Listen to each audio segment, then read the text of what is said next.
By far our largest job was repairing the roof of the band harbour at the WYCE Lodge, an annual task to be done before the rainy season. First we had to collect palm leaves for the roof, which sounds deceptively simple. We had to walk for a mile into the bush accompanied by Bob Marley the donkey, and then pick up the heavy and leafily sharp palm leaves to load onto a cart. Bob then towed them back to the lodge, but as they kept on slipping off, we had to continually push them back up.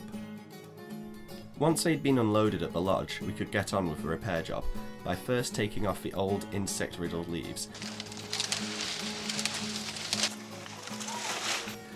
It was quite funny really. Every time we were taking panels off the roof there was lizards running out and beetles and all sorts of creepy crawlies. Quite nice really, I like that sort of stuff. Not everybody's cup of tea, I have to say. As none of us had any experience of anything quite like this, we found it a little tough at first, but soon got the hang of it and apparently finished in record time.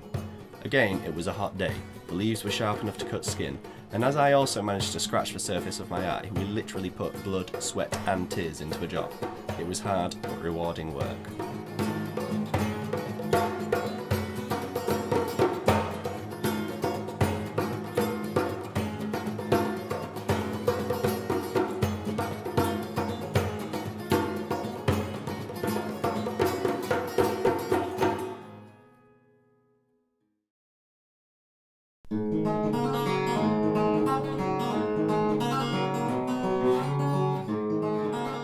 Not every day was spent working, and we were able to take a few trips out to see other parts of the Gambia.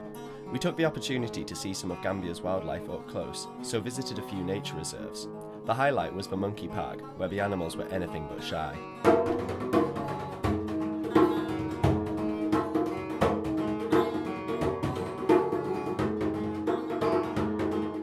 We also had the chance to stroke a crocodile, which was very surreal and scary.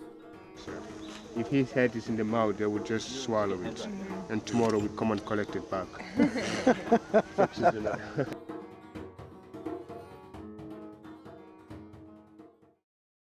There were 4 others staying there while we were.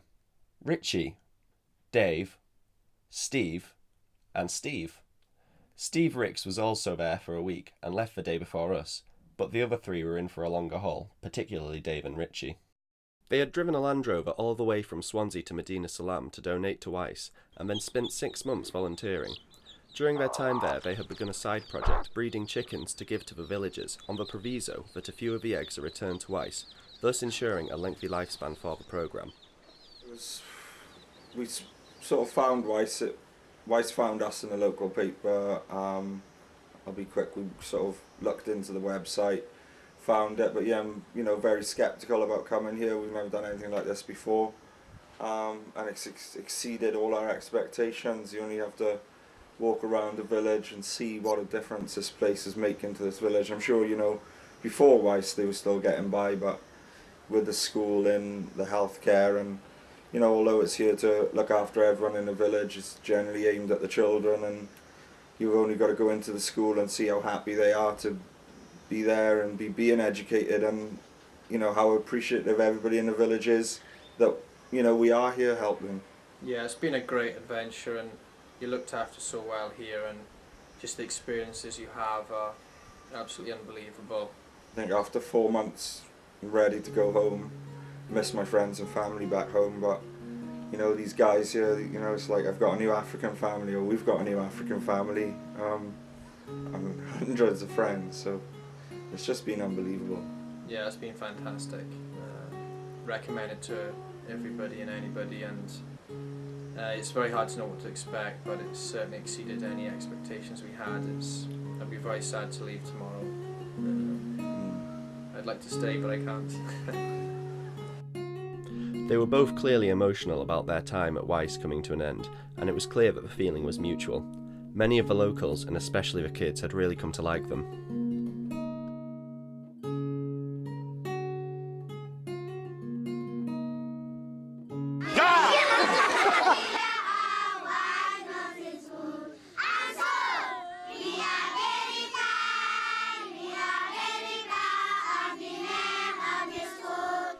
We spent an afternoon filming at the school and got to hear the children performing their school song.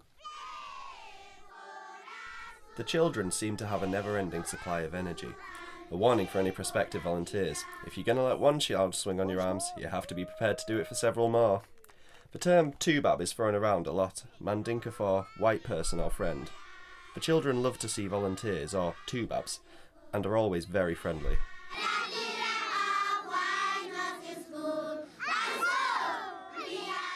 Before we left, we had a gift for the children at the W.Y.C.E school. The Diablos were from home, and our plan was to show the kids how to use them and leave them as a new toy. It was only a small gesture, but many of the children were thrilled.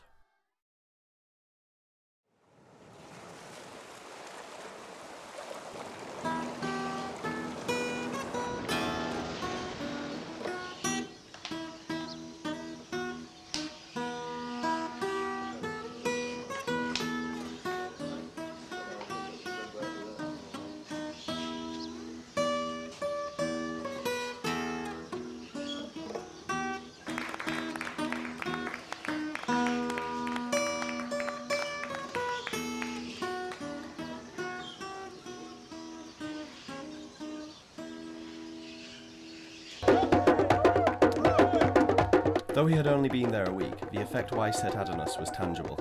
Almost every cliché related to Westerners visiting third world countries was realised, and we all agreed that a week certainly wasn't enough. Since then, we have all been actively involved in raising money and awareness for W.Y.C.E, doing sponsored skydives, attending fundraisers, and of course, making this video. Volunteering at W.Y.C.E was a genuinely life-changing experience.